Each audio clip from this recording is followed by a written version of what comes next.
What's up, guys? Welcome back to the Honest Tattooer Podcast. My name is John Mesa, and we're Matt Triano. Welcome back. Hey, welcome back. Yo. Hello. Wait, that's not G Money over there. That's Hermes.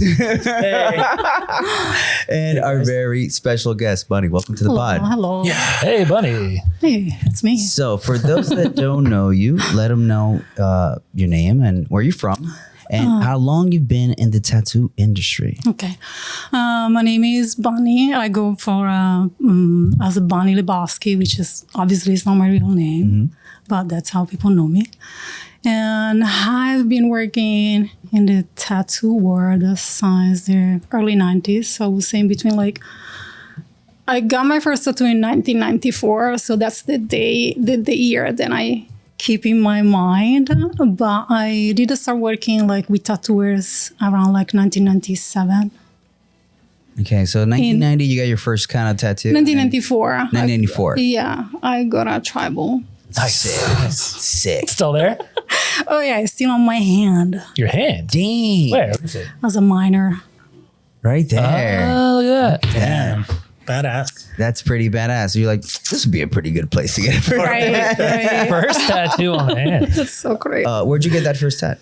I got this first tattoo in Milan by these dudes that I don't know if he's still alive or still working as a tattooer. His name was Renato, and he was working in his mother basement. Even in Italy, guys, people were working in people's basements. This was not even an actual shop. It was a basement. So, you go there, buzz, and it was let you know where to go. And then it was this basement that it was very basic. I remember it was very bright, and it has all these the tribal design on the wall that we already done.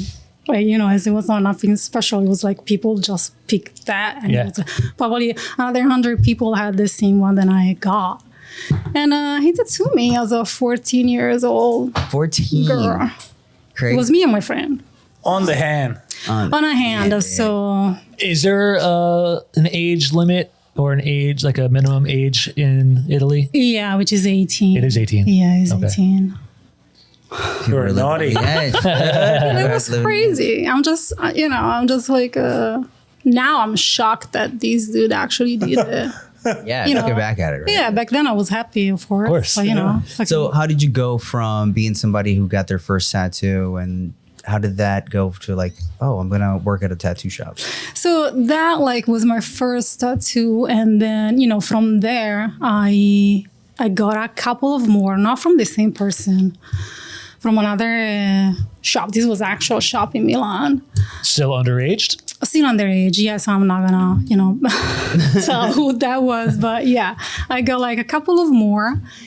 And then something happened in my life in the meaning that my family split up. So I got lost for a second for a couple of years by myself. And I had to work. I had to kind of find a job to Support yourself. support myself. And when I found a very basic job, there was this girl that it was probably I would say maybe 20 years older than me. So at that time I was 17, 18. And this girl was completely tattooed. She has a Japanese amazing work on her. And we started talking, and she was telling me that her husband is a tattooer in Milan. And they just went back from Australia. They were living in Australia for a couple of years, and they went back. Her husband has a tattoo shop in Milan. I guess that she kind of understood that I was lost, and I needed somebody to not take care of me, but let's see, Guide. Yeah. And so she introduced me to her husband that has this fucking shop in Milan. It was amazing. I mean, now I remember what was going on in that shop, and it's fucking amazing. But I started working for them. It was her that she was doing piercing, and she also had a little corner next to that shop where she was selling jewelry and doing piercing and stuff. And plus they do also had a piercer in the shop. And that's how I started.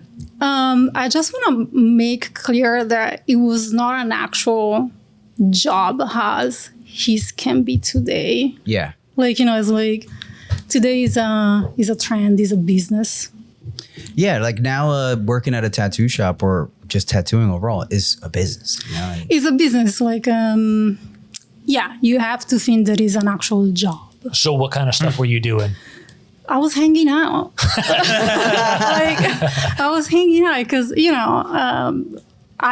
a long time that I don't talk about this experience, but it was really cool in the meaning that the people that were hanging out there, we were all, I don't want to say losers, but we were all like people that were not accepted by society. Not me in the specific because, you're 17. Yeah, I was just young and don't know what to do, and I was alone. So I was feeling like, oh, this is my place because like nobody's like accept me anywhere else but here. Like I felt like myself, and I felt that I didn't have to explain anything to nobody. Nobody was asking questions. But there were people that were the same people that were hanging out every day. I do remember that there were like really clients, like, because again, it was not a business. So the place itself, it wasn't like a storefront tattoo shop. No, it was. It was It like was. a storefront tattoo shop. It was. Okay. Like people, like it was known in Milan from tattooers that place was there because there were not many, Yeah. He had like a front, but how can I really want to try to explain this. It's not like today that people really want to go there. Like there were not people that were like, oh my God, let's go there. Like people were kind of avoiding. Tattoos weren't trendy. Yeah, yet. it's what I like- mean. So it wasn't like people were like, oh, let's get a tattoo today. Yeah, Let's walk in we're there. not. So the people that were coming in were either like people that would hang out every day, they're like me, or friends that were getting tattoo. But we're talking about people there. Nobody wanted to hang out with them. So The Misfits. yeah, so we had that space. Let's say that was a fucking safe space. Yeah. like a real one. Well, a space like that, I feel like, which I think it's great about tattooing, that it does create community. Yeah. And for somebody that's young, looking for their own formed family, you're looking for your own people, especially at that point in life, sometimes like even people that have families that don't connect with them or they're just absent in their lives, they will find other places to find that community, Yeah, big time. Like that for me, it was, it's still like really special. And, it's not like that anymore today. Like since today is a job, the time that I hang out is very little because, I gotta work. But back then, it's like, I remember they were not open on Monday. Like, they were open late during the day, but it was, it was really family for me. The people that I remember that were hanging out, I don't know if they're still alive or not, but they had like such a heartbreaking stories. Like, there are like a few bikers. Is there a story that really rings to you that you're like, Yeah, I do remember like, I remember a bunch of people that were hanging out there, but there was this man, was biker, that he spent like a lot of time in jail, and I also remember him because he has like a kind of like skin condition on his hands, and he came to get a rose tattoo on his hand to try to cover this thing. And his name was Gino, and he was like hanging out every day. And he was like very sad because he was telling us that he had like a very bad relationship with this daughter. And I do remember like in the details, like how shit was for him, but it's sticking in my mind. So that's why like when I remember those like years, like I still remember like the people that were working there, who they were, what they were trying to like go in life, and how the shop was. Yeah. Cool. Do you still keep in contact with any of the people that at all? No, not because I don't want to, but because Just life happens sometimes. yeah, the guy that owns that shop, he did close down after a long time, like Yeah. because it's the 90s and he probably closed down in around like probably 2010. And I remember like I met him in Milan randomly on the street. And he was, keeping up with telling me like what was going on in his life. But he was already like, not an old man, but definitely older than me because we were talking about 20 years apart. And so he didn't have social media and stuff. So then, we did like share a couple of emails, but then I don't know. I do also remember that his brother had, which is crazy to me to think about today, he had a tattoo supply company. Oh, wow. That was crazy. Yeah, I have no idea what they were selling at that time. When we had Sess on the pod, which, he was, kind of speaking about, he was still starting tattooing and selling tattoo supplies. Yeah. So I'm curious about, during that time, because there weren't that many suppliers. So how were people getting supplies and then just flip them? I don't know. It boggles me. You should have asked. I know. How did you get these supplies in your hands? So. Well, they were making them. Yeah, no, definitely. Right. Yeah. He was talking about that he was like learning to make needles so he could sell needles, which is wild. Yep. Yeah, because also like, I'm saying like tattoo supply company or supply, but we are talking about like, probably a person in a basement or somewhere, like in a small space where if I had to assume, he would spend a day or two making, 10, 20 boxes of needles and then whoever wants them, I've got X amount here available. Yeah. Needles and the plastic wrap. That's it. Yeah. Yeah. They were mixing their own pigments, probably some bottle. Yeah. That's all. Definitely. Yeah. Crazy. So where did you go from there after that shop? So from there, I left Milan. I left Milan probably in the early 2000. I would say probably around 2005, and I went to Scotland. I went to Scotland in Glasgow, where I did work for a little while in these. Talking about that, I was doing something else also, of course, to support myself. But I worked in this tattoo shop that I have no idea what the name was now because I changed so much in my life that I sometimes I can't remember names and stuff. But it was like a crazy place. It's like, have you ever been to London in Camden Town? No. Okay.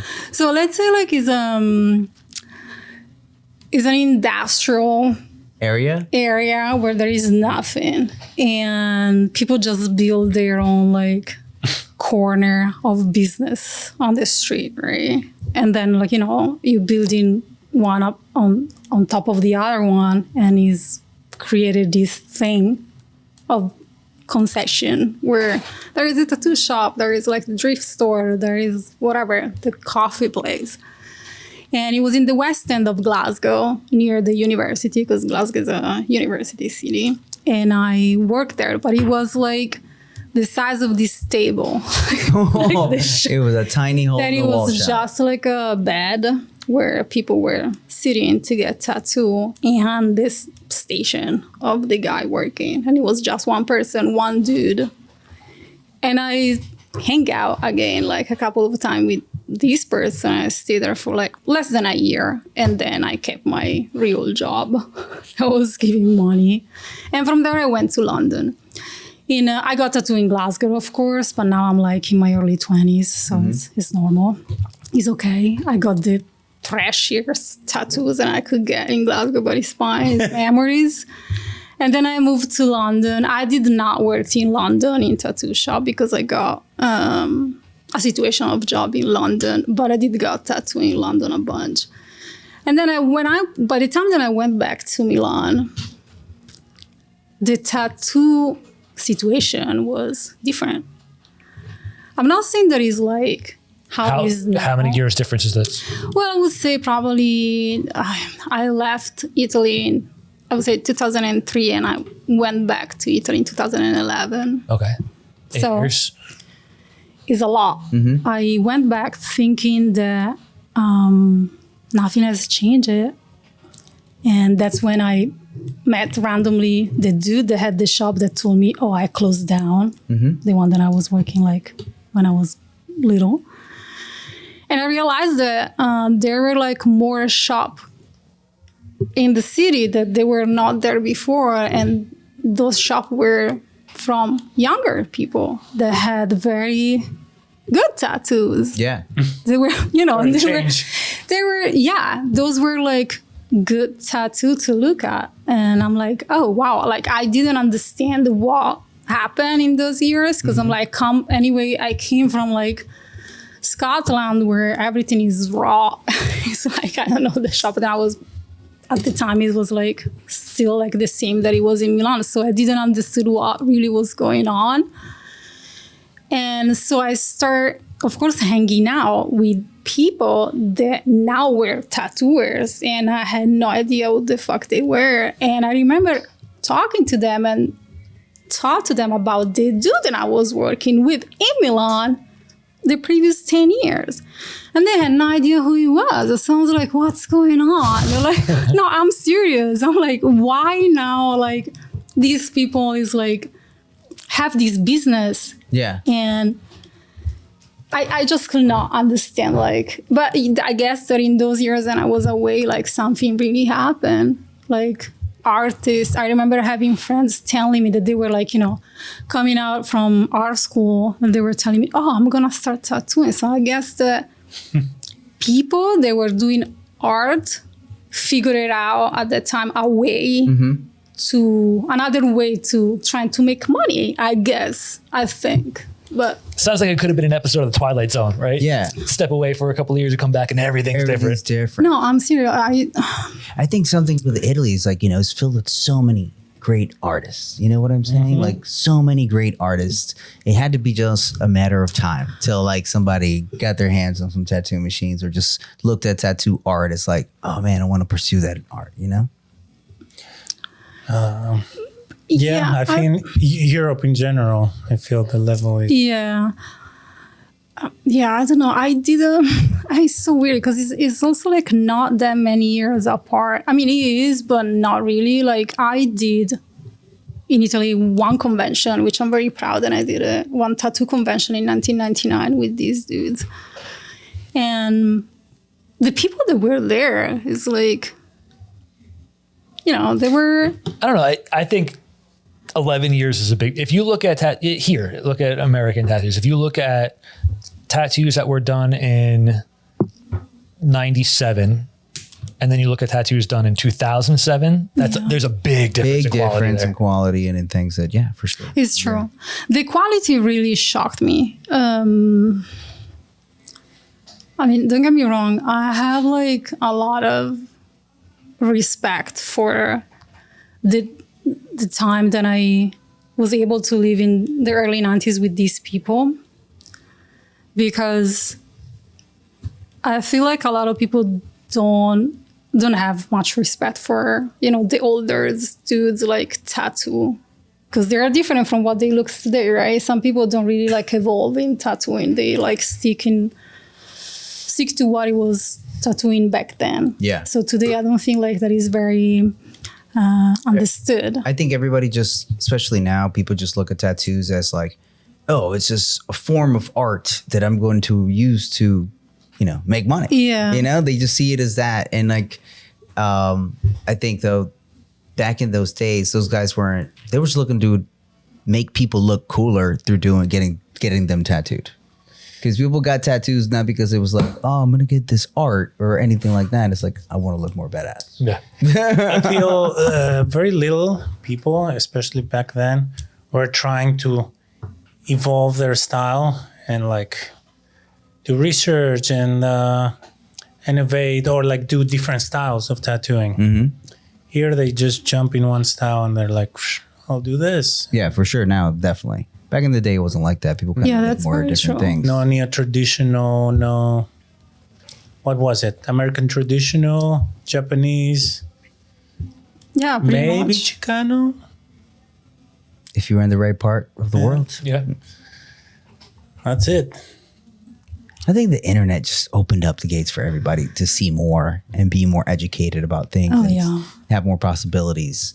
So I think that it's a huge change, you know, the pre-internet, post-internet tattooing just started just so much faster. Like something that hit me just like what you're talking about was like, I remember I had already been tattooing maybe for like 6 years, and I went to Dominican Republic, and there were only like 4 shops in the country. Dude, in the country, you know? But also Dominican Republic is a very, very religious country, dude. Sure. Very religious. Tattoos, very frowned upon, you know?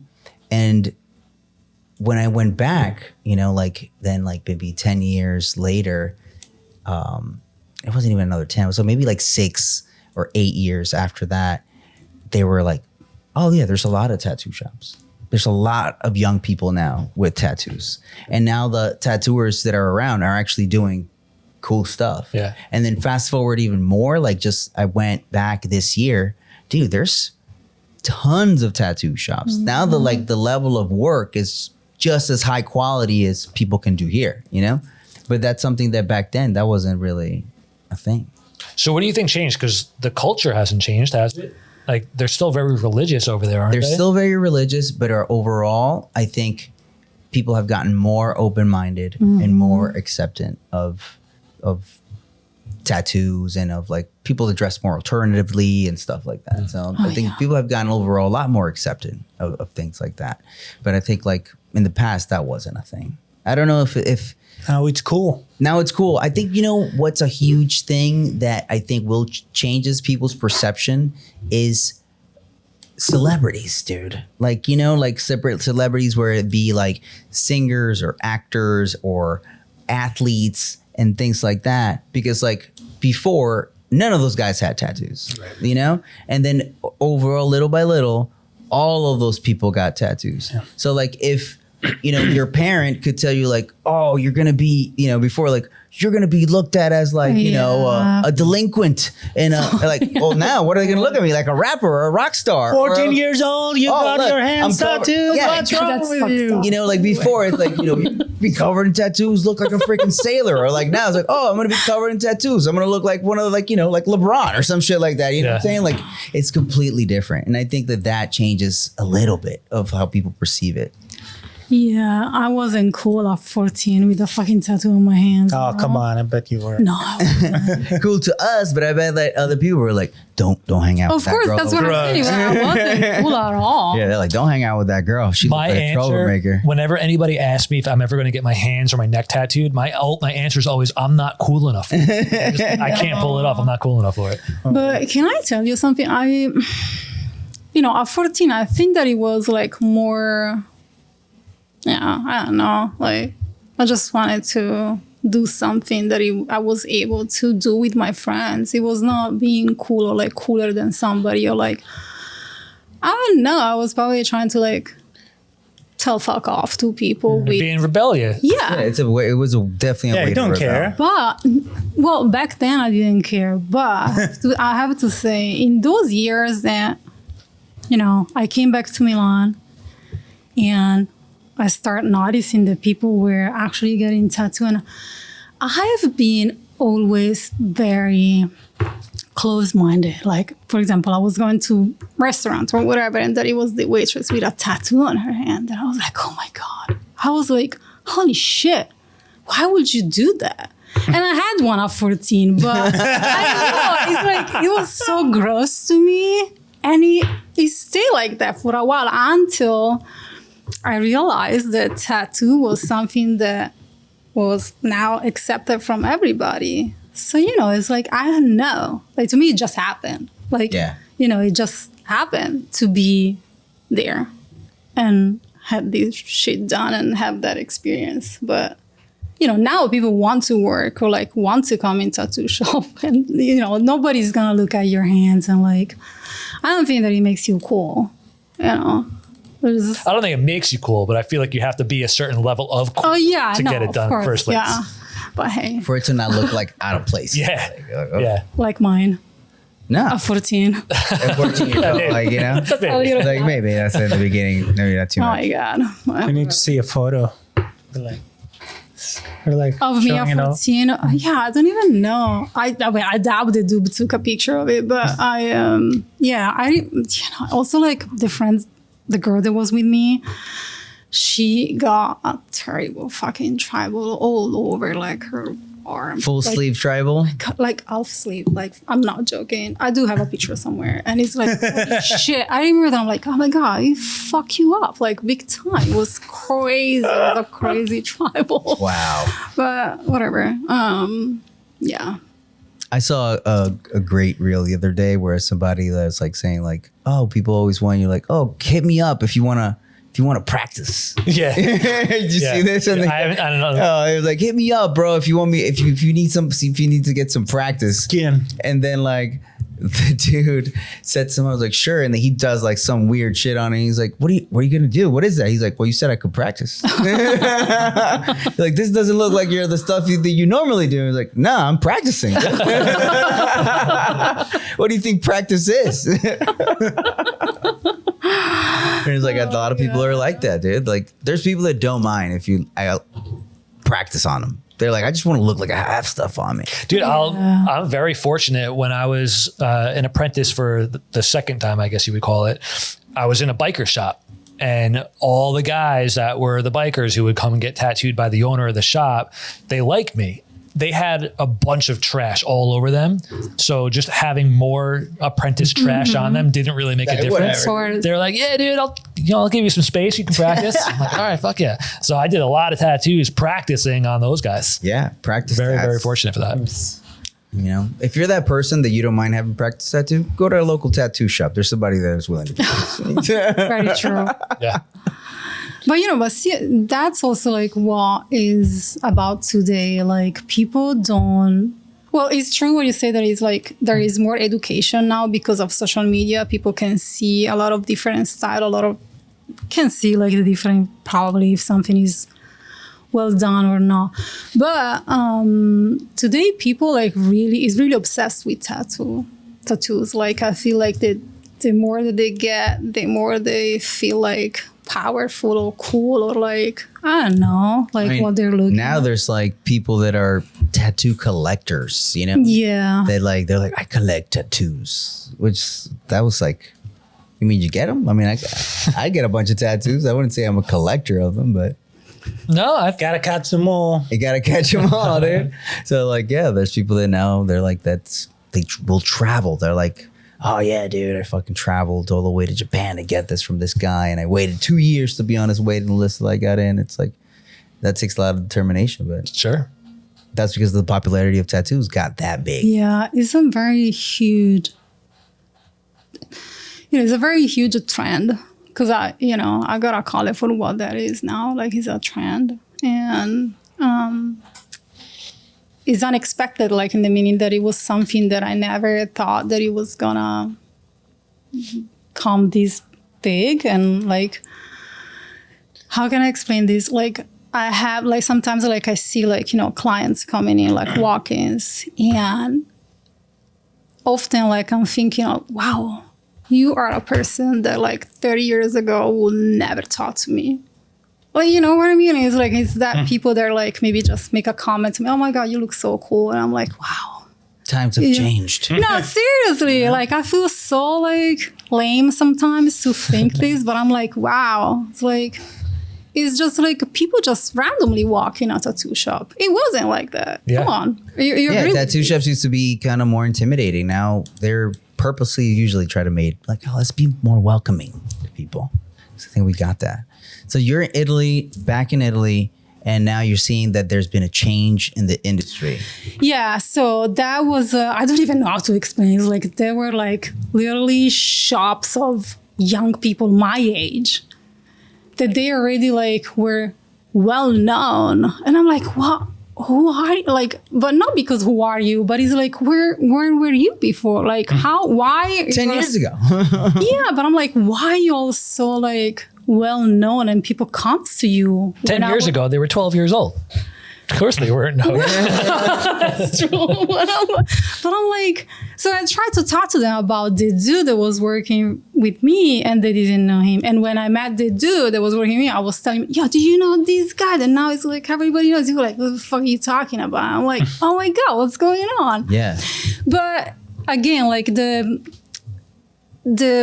tattoos were very different, and I could tell that it's like, you know, it's appealing for, especially in a city like Milan, like could be New York, like, you know, it's very trendy and shit.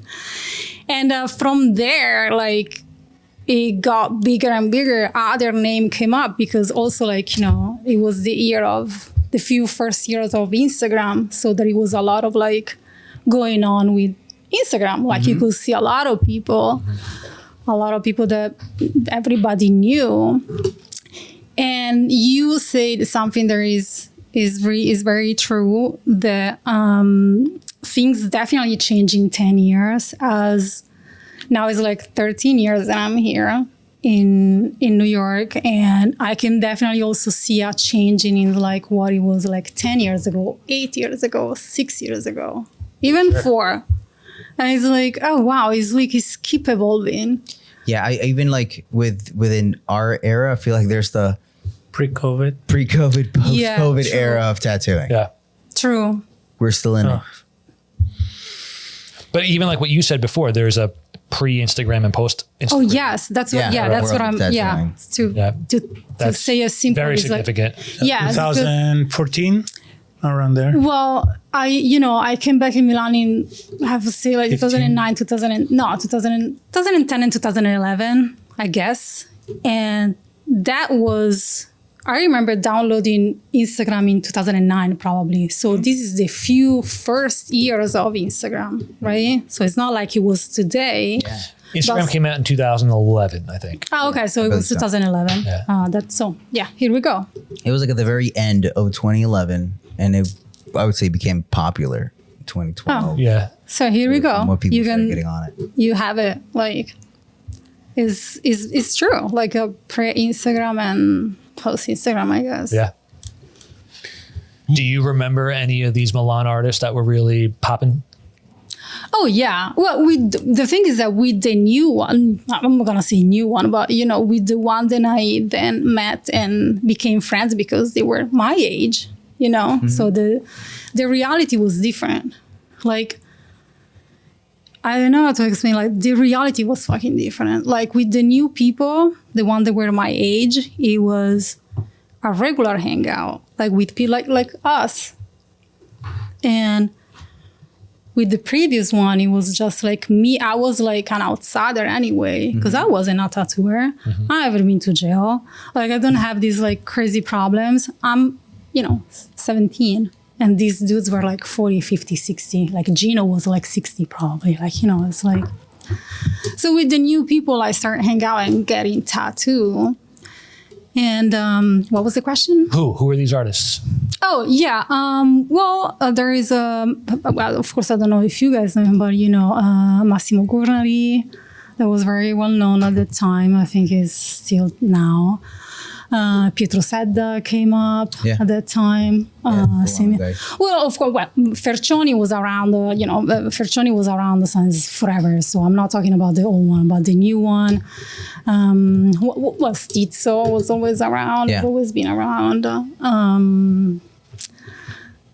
I'm not thinking right now, but there is plenty of people that are like even well known now here. Mm-hmm. They were like just probably well known in Milan at that time because they just came out. But, the tattoo world like just popped in those years. At that point, after that change, did you decide to, either A, get more tattoos, or did you decide at that point in your life, like, oh, I'm more curious about the tattoo world and tattoo industry? No, at that time I was just getting tattoo, which is when I probably got the most prettiest compared to the one that I got in the other shop. Because when I was at the old shop, I got a lot of tattoos that I still have, and they're super cool. But they are what they are. Yeah. You know, they're from sweet biker tats from the yeah. So, you know, and they're cool because of that, and they are gonna stay there forever. And so when I came back, then I met these new people. I got cool tattoos. So yeah, I got a bunch, and then I decided to move away from Italy, but for other reason. Yeah. I wonder how many people are like, cool tattoos. I wonder what that's like. No, I'm saying cool tattoos because, because I can say it. Yeah. In the meaning that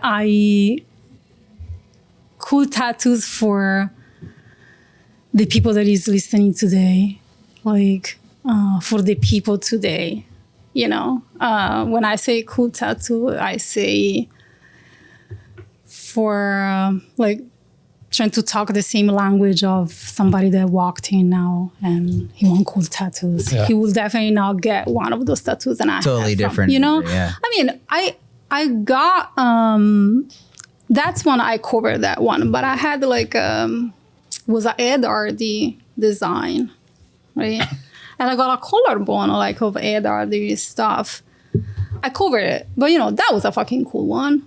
For me, for you, but not for everybody. Like, Sure. Yeah. you know, Yeah, because yeah. it was made in a way that if I'm asking today somebody to do that, it will do it in a totally different way. Right. Yeah. What I got, it was the closest that I could get. I'm not want to say from Ed Hardy, but from somebody that is like, Trying to copy yeah, that design. with the tools that were available in the 90s.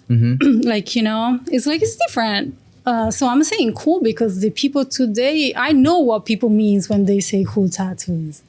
You know, they want like a very bright color. They want it to pop. It has to be perfect. Man, Right? I remember in the very beginning, you know, like it was such a thing. It's like, it just needs to be in there, packed solid, you know? Yeah, they would just drive something in there. That was a cool tattoo. And that was a cool thing. Cool tattoos. Look, it didn't fall out. That thing's cool. I mean, you could have gotten in a Daffy Duck. That was a cool tattoo. Taz, sick. Taz. I I mean, but do you agree with what I'm saying? Yeah. Like, I got cool tattoos like in the 90s from those dudes. Sick. But if I show those today to somebody, it will say, what the fuck is that? Like, you know, it's like, no, what the fuck is that? You know, Yeah, it's yeah, what yeah. it was supposed to be back then. But I have, so I have to tell you this. And when I did that convention in 1999, right, and I'm saying this to get together to the cool tattoos or like cool stuff that is now trendy. You know, Freckles, right? It's been a trend like Yeah. 8 years ago. It blew up. In 1999, I was at this convention in Milan, and I really wanted fucking Freckles. And it was a La Chiarella in Milano, and it was just bikers and like probably other people from Milan was like Stizzo, like whatever, old people, Fraccioni. And I remember asking my boss, that was my friends anyway, Matteo Pironti. I asked him, I want to have Freckles. I What? got bullied like all weekend because they were like laughing about me. They was like, "What the fuck is she wants?" And I'm like, "Oh my god!" And I'm like, "Freckles." I'm like, "What the fuck?" And they were like, "What the fuck?" And they were all laughing, you know, where they were sitting. And I'm like, "Okay." And then like, "What the fuck?" Like, Recently, you're like, everybody's getting the freckles I wanted like forever ago. Got Good fucking thing bullied. you have gotten black freckles. I know. Turn green. That's like, you know, when you watch a movie and they have like an adult dress up as a little kid and they'll put like just literally. Oh, yeah. Yeah, it was probably being terrible idea. That actually just reminded me of you having an idea and then it actually coming to fruition by somebody else later on. Remember a few weeks ago, we were talking about Dude, going on around the corner and talking, you know what I'm talking about, right? I know. So Bunnie and I, a few weeks ago, had this idea of going out on the street and asking people rate their own tattoo on a scale of 1 to 10. Oh yeah, and then show it to the next person. Show it to the next person. How would you rate this person's tattoo, right? And we were talking about doing this. And then Andy from Chicago, she does it. I just saw it the other She day. did it. Yeah. Saw it. She did it. Yeah, she went up. She was like, "Boom." Damn yeah. I saw it. It's crazy. Like, how the hell does that happen? I mean, it's trendy. Collective thinking. Collective thinking. Yeah. Good job, Andy. If it's a good idea. Yeah, it was a good idea though.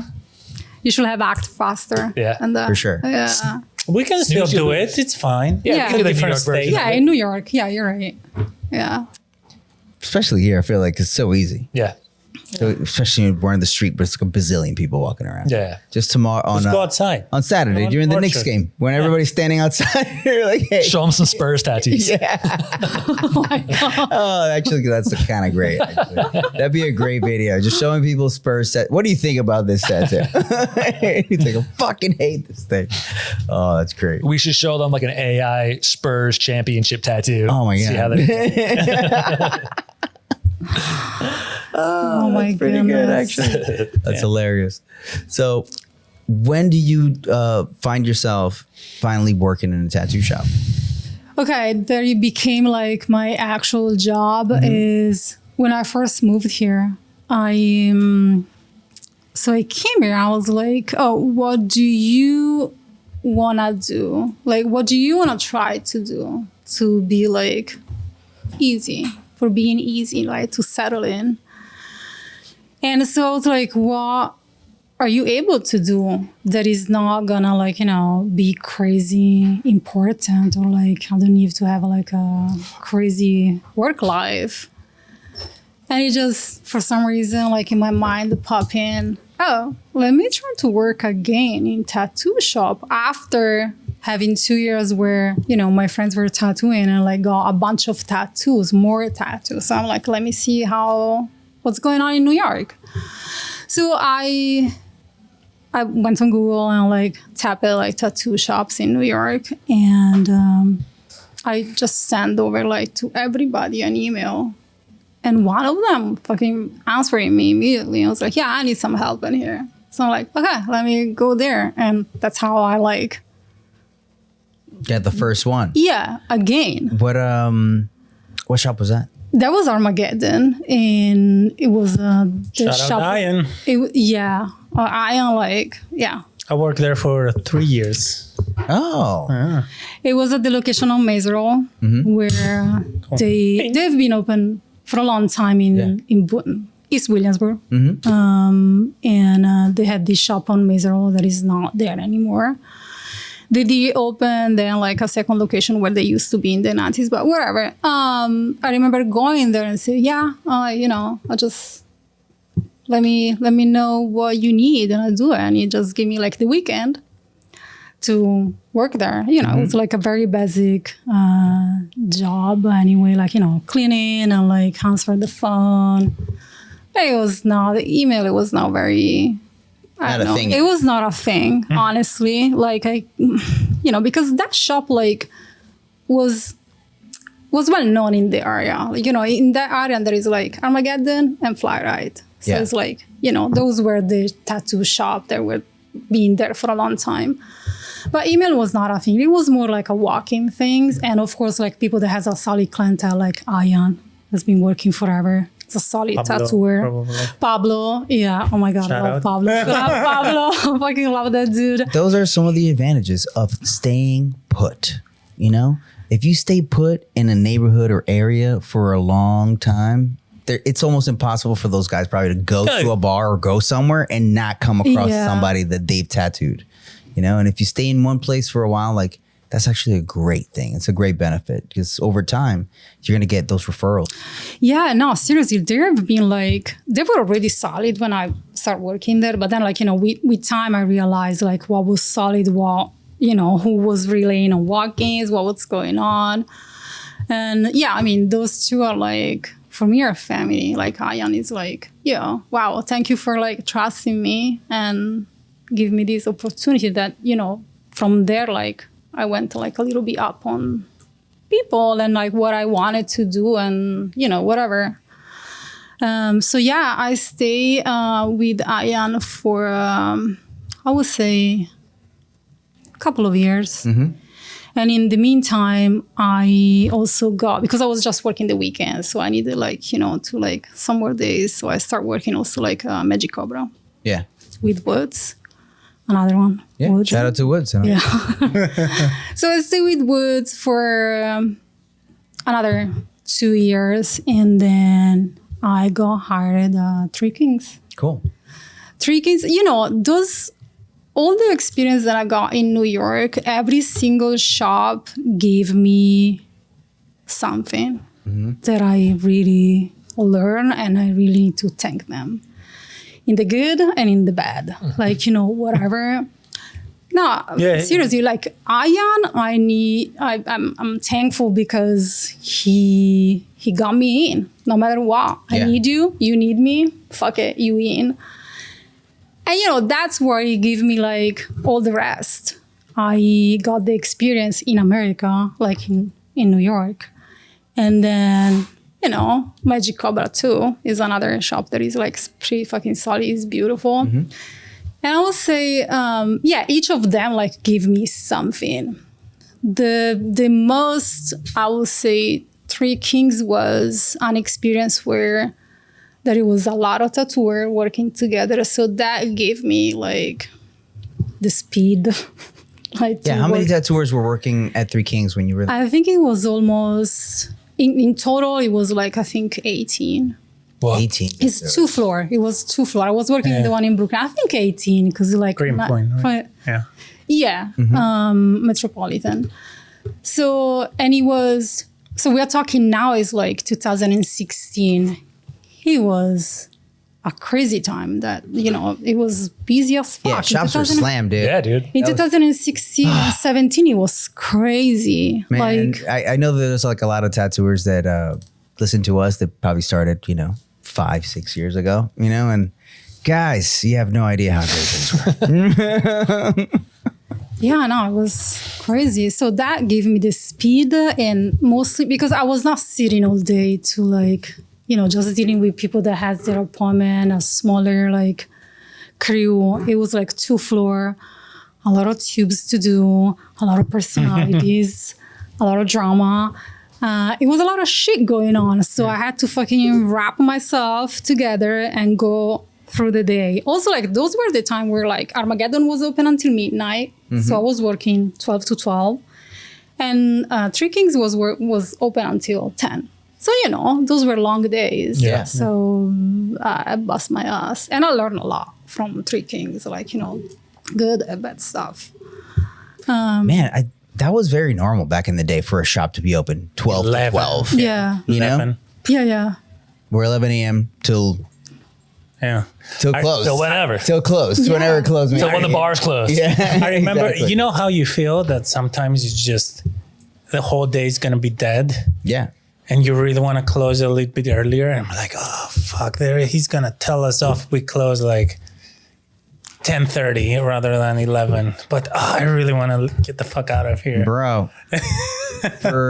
I'd say for at least the first, 7 years of tattooing. Oh, let's see, we need a charger. charger. Is it going? Red light? No, I see it. It's right here. Oh. There we go. I'd say for the first, maybe not 7, maybe the first 5 years of tattooing, I was at the shop from opening till sometimes 1 in the morning, 2 in the morning, because I worked in an area where there were a lot of bars. So I would wait, dude, because at the end of the day, I saw it like this, dude. I was like, I'm 20 something years old, I'm only 25, 26. And no, actually, I was 26, 27. And I was like, you know what, dude? What am I going to do? Go home. I don't got that much money right now. I shouldn't be spending it. I should be here either drawing or I should be waiting for somebody to show up. And I'll close this place up. It doesn't matter, dude. I got nothing else to do. So for me, because I started later on in my career, so I was early mid 30s, and I also was working another 9 to 5 job. And I'll probably stay at the tattoo shop till 11, but that was like by 9 or 10, I was just done. Spent. Yeah, and if the phone hasn't rung and nobody has walked in, nobody's walking in after 9. Well, you're not gonna know. I mean, I've tattooed people who came at like So 11. what year was this? The one I'm thinking maybe 7 years ago. Okay. So I think 7, that 8. I think that before, like the further back you go into tattooing, the more tattooing was something that people did at nighttime. That's why It was something people did late. That's why, I don't know if you remember, maybe like a year ago or something like that, I put up a post making fun of the people who get tattooed at 9 o'clock in the morning. Because that concept to me is just Wild. so wild. It feels bizarre. It's so so European. But so many people were like, no, yeah, dude, like I'd rather get tattooed early in the morning. I'd rather go to the shop and start my day that early in the morning. Wild. But yeah, I get it now. I get it now. I get it I now, didn't for at sure. the time that I made that post. Though. But it always seems something that is like, the freaks come out at night. So crazy story. Once this guy called 10:30 at night. He's like, hey, you guys take walking. And like, I was really desperate for any money, any just eager tattoo, first tattoo shop I worked. And I'm like, yeah, man, just hurry up, blah, blah, blah. The guy was pissed drunk. I could tell from the phone. He's like, okay, I'm driving over there right now. I'm like, what? What? Hangs up. He shows up like an hour later, gone. And when I'm saying pissed drunk, with a tolly in his hand, and he wants to get tattooed. He has a beautiful sleeve, and he has like a gap. He wants a gap filler, and he's about to crack the can open. I'm like, no, man. Please, you can't. What a drink. party pooper this is. Listen, he's like, he's like, I forgot something in my car. I'm like, no. He just walks out, and I shit you not, 3 seconds later, he's back. Can is gone. He just chugged it. Walked back in. And he slept for an hour and a half while I was tattooing him. Wow. And then walked out. Damn. I didn't even know if I was getting paid. He was just like, He's out of it. yeah. And then he walked out, disappeared for 2-3 months, and then called, same thing. Wait, did he pay you? He paid. Yeah, okay. But I was like, maybe he'll be like, I don't have money. I don't know. Like, Yeah, you never know. Those are the times where you are like, all right, the tattoo's going to be this much. well, Collected a no, I called my boss and he's like, hey, you mind just be around while I'm finishing this tattoo? Yeah. And everything was fine. But it was intimidating because he had a really good sleeve, and I had to try to keep up with what he had. Yeah. You botch it? You I botched think it. it was, You botched it. I did the best I could. Okay. He's like, Just you know say what? He got my best that day. Oh my God. That's great. Good times. Good times. He called back. He wanted to get tattooed again. Of so I course. guess he was Oh, happy. so that All right. was Was he great. wrecked the second time too? So the second time, I'm like, hey, man, it's better you make an appointment, because he called again like 10 o'clock at night. Yeah. And I'm like, I cannot just do this till 2 o'clock again. I'm like, and then he just disappeared. So I lost him. Oh. See that? You could have tattooed him again and had I a know. client.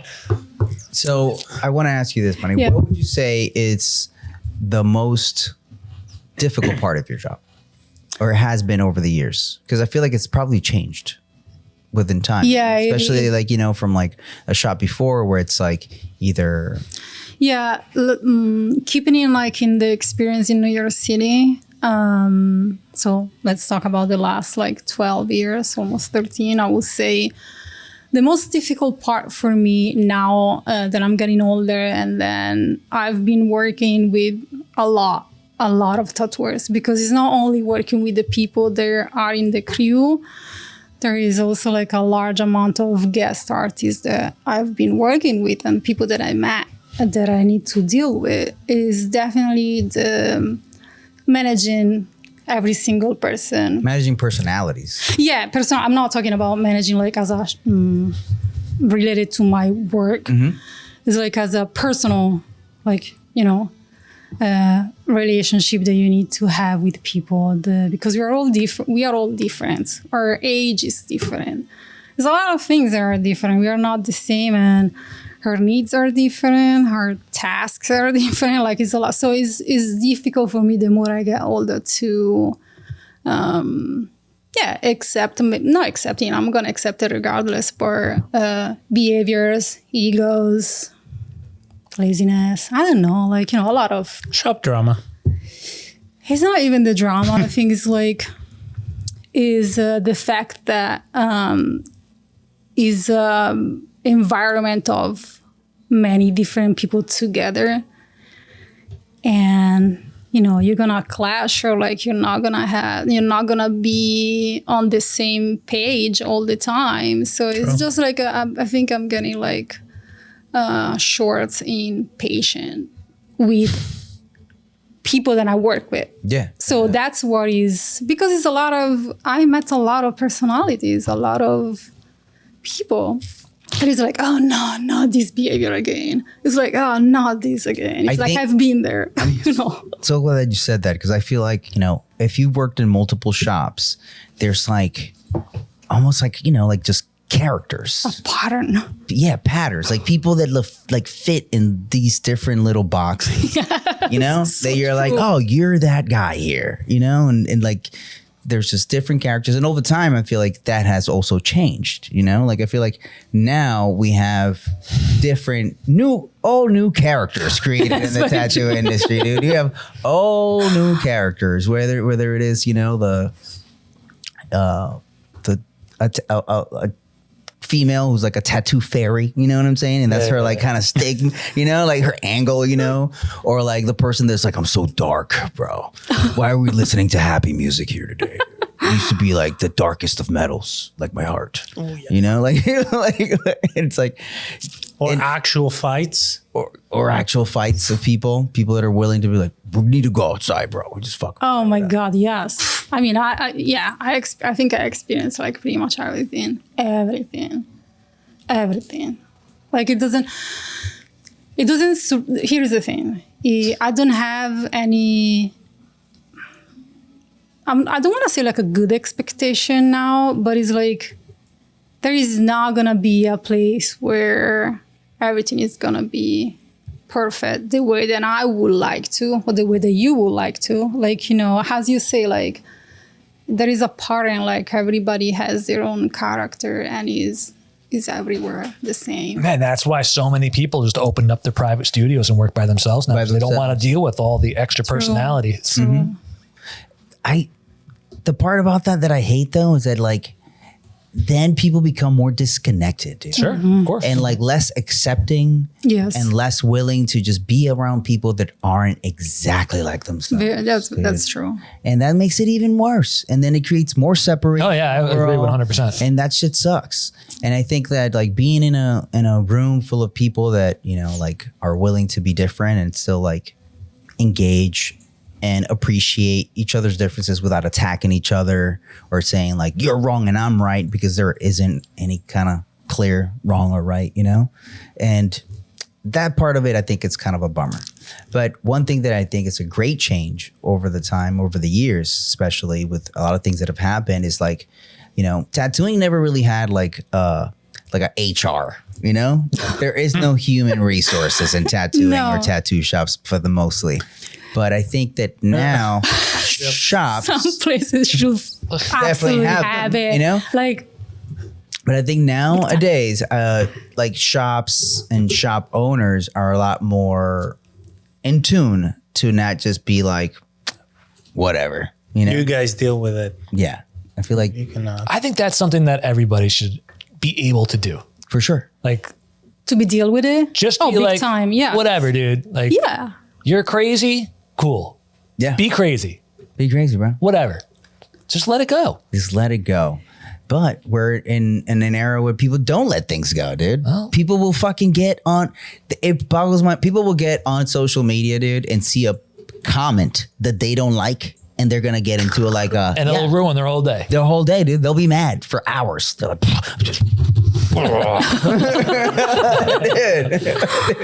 Bing. Yeah.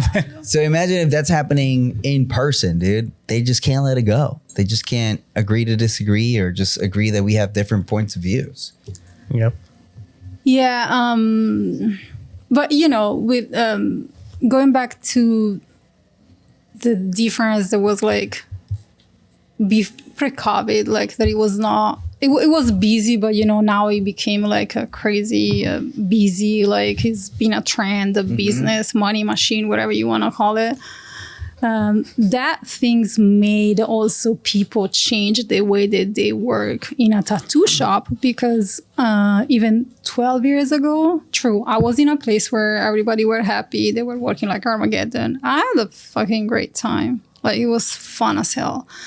And I didn't mind to stay there until midnight because it was fun as fuck. Like, I never had an argument with nobody over there. Like, I never felt like, oh my God, look at this fucking asshole. Like, I don't want to see this guy today. But there it was less work, in the meaning that it was not that crazy, the business. Like, they were having their own clients. They were managing like walk-ins. Everybody were happy. Now it's all about the money. Of course, back then too, but it's really deep about the money. Like, you gotta book the appointment, you're gonna have your walk-in. If you want to work it, you need to have Make your the clientele. numbers. Yeah. So that shit also, like, I feel made it worse for people to get a little bit more aggro.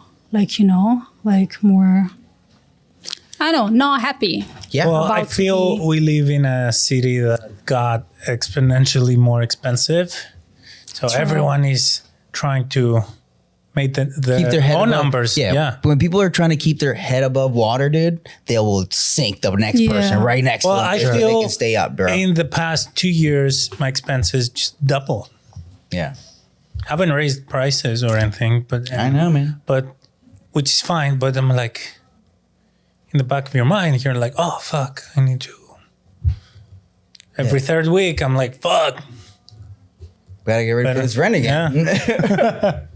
A lot of people are saying that the reason why they're not getting tattooed as much anymore is because of how expensive everything is. They don't have the extra income. So it's like a catch-22 because we need money, right? Yeah. We're hurting also, but in order to kind of make up for it, we should be raising our prices to kind of go along with the rest of the world. But that's going to price out the people who are already saying they can't afford the tattoos. Can't afford it. So it's like, what the hell do you do? What do you do? I don't know, guys. What do we do? What do you do? What do you do? I mean, if you're not as busy and you have time in the week, you shouldn't raise prices. But if you're booked for a week or two in advance or a month, then you can afford to raise prices even if you lose a few clients. So it's depends on the demand. Bro, half of the time lately, dude, I feel like I'm going nuts because I'm seeing, like, I'll see a post from somebody saying like, oh, through my marketing, you're gonna be booked fully, you're gonna make all this money, etc. When on the other end, I'm seeing another tattooer who's a good tattooer, who's putting their work out there, who's doing marketing, who's doing everything, and they're like, this is the slowest that I've been in the past 10 years of my career. Yep. I have opening this week if you want to get tattooed.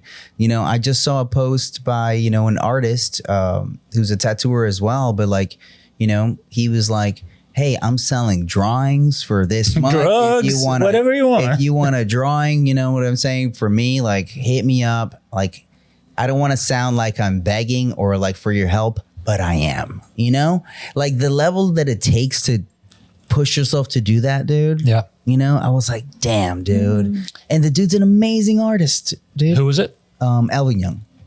You follow Chet Zar? No, I don't. You know who Chet Zar is? I know who Chet Zar is. Yeah, painter. So I haven't seen any of his posts in a long time. And just randomly today, it's a screenshot of his like analytics of his most recent post. And his caption is, see what I mean? I was like, no, I don't see what you mean. What are you talking about? So I scrolled back one of his videos and it's just him in front of the camera talking about how we as artists don't necessarily do well on Instagram or social media because it's not in our DNA to do the whole kit and caboodle and the show of what makes a good reel and what makes a good video for the algorithm. We spent all this time creating a persona and creating an identity based off of our work that doesn't necessarily translate to how Instagram or Facebook really wants to showcase things. Yeah. So he was saying that we have to now just do the opposite of what we want to do, get in front of a camera, and in his words, just make shit. Just make a shit video. Just do it every day. Doesn't matter. That's what the algorithm wants. Just make a shit video. Just sit in front of the camera and talk. And so then whatever, he does his whole spiel, and then he looks at his analytics, and that video, the best video he's ever made. Insanity, bro. Okay. That's wild. So, I mean, with so let me just finish. So his idea is make the shit and then use that to lure the people in and direct them to your website or direct them to your store. Okay. So towards the end, we were like, hey. Yeah. Okay. Like literally post that video to help your algorithm, and then post the other stuff to try to then keep people into what you're actually trying to do. Yeah. I mean, I kind of try following what we talked with Pony, where like, oh, you just have to be active and blah, blah, blah. So I try to post a little bit more often. It lasted maybe 2 weeks, and then It's hard to maintain that. Yeah, it's hard to maintain it. Well, yeah, that's the difference that we were talking before. Like now is a business. So you need to be like your own businessman. Like you need to be your, the one that take care of the business. And before it was like it was not like a crazy business. Yeah. So now you got to do the work. I saw this video that talked about how bad the news has gotten, right? And the guy said something that I was like, an algorithm is just a way to show you what people want, because if, how we say that like, oh, all news is like sensationalized and it's like, rage baity or just like stuff like that, where it's like, it's meant for me, it's clickbait, because if people wanted deep, like, well-written stories and that's what they wanted, the algorithm would change to promote those stories. But that's not what people want.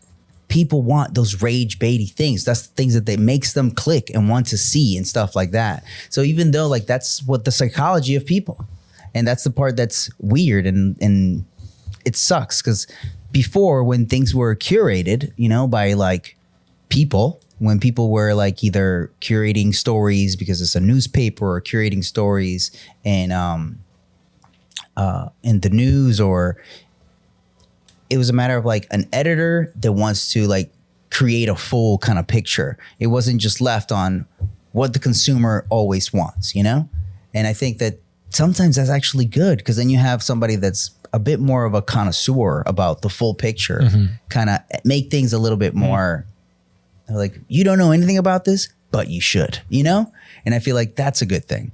And I think that like if the algorithm was tuned in differently, where like it promoted like, oh, I'm going to suggest these posts to you because these are things that you would maybe actually like, instead of just like, this is what a lot of people are clicking on, maybe we'd be able to be a little bit better, but we can't. It gets tricky because then it gets into the whole like suppressing speech kind of idea. Like, if you're going to have someone curating how the information is dispersed, now you're only getting viewed by what this person thinks is the right thing. Well, it doesn't work anymore because we're in an age of technology, Right. But before, when it was like newspapers, print, and all that stuff, that could be done more. But now that everything's digital, that's out the window. That ain't never coming back.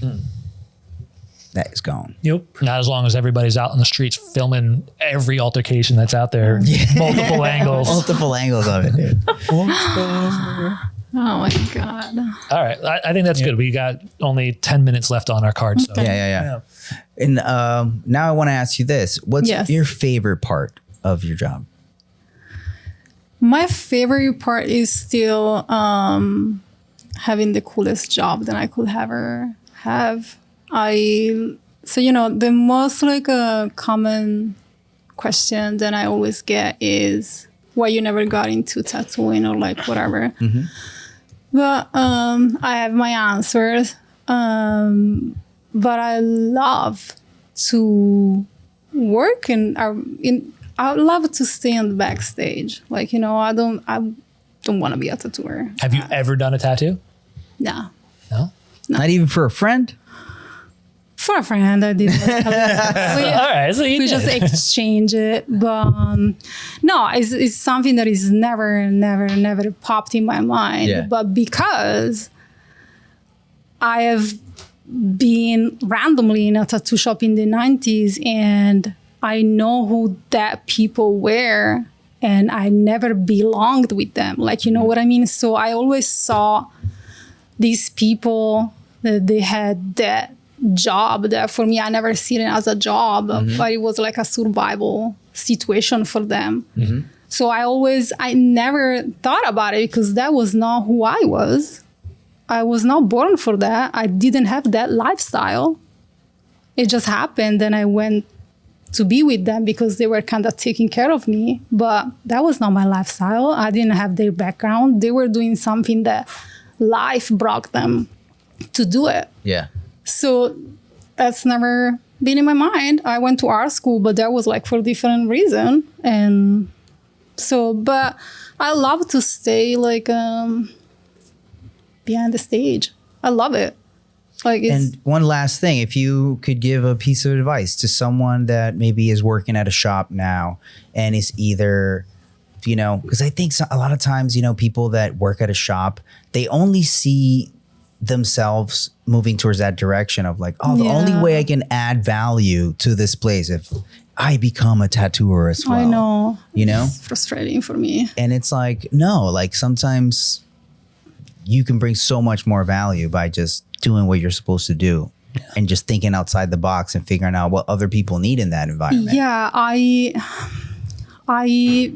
need to take this job serious because it is serious in the meaning that you're working for a business that you need to help to bring clients, to keep it in a certain way. And you need to, I was talking to you today about this. Like, I don't want to take myself too serious for what I'm doing, but it's been so long that, I know that I take everything so serious with this. And people that just do it for get something from the shop, like, to get an apprenticeship or anything, they don't really give a fuck. Like, they are there because they need to get something from you. Yeah, the stepping stone.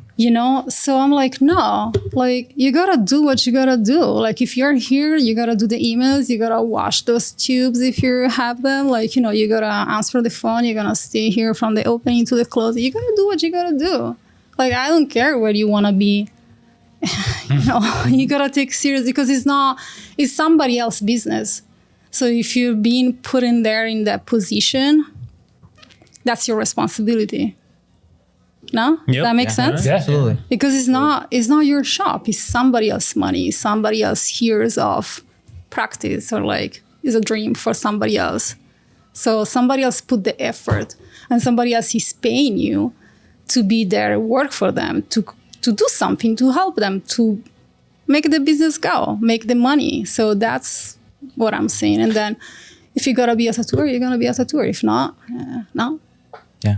That was one thing that always bugged me is when another artist, and I haven't seen it here, but at another shop that I used to work at, where an artist who was not an owner of the shop treated the place as if he was the owner of the shop and would make decisions and just talk to client. And I've seen people come in thinking that the artist was the owner. Yeah. Like, nah, dude, he's not an owner. Like, he's just cocky. That bugs me. Get off your high horse. that Europe. happens. Get off your, yeah, it happens.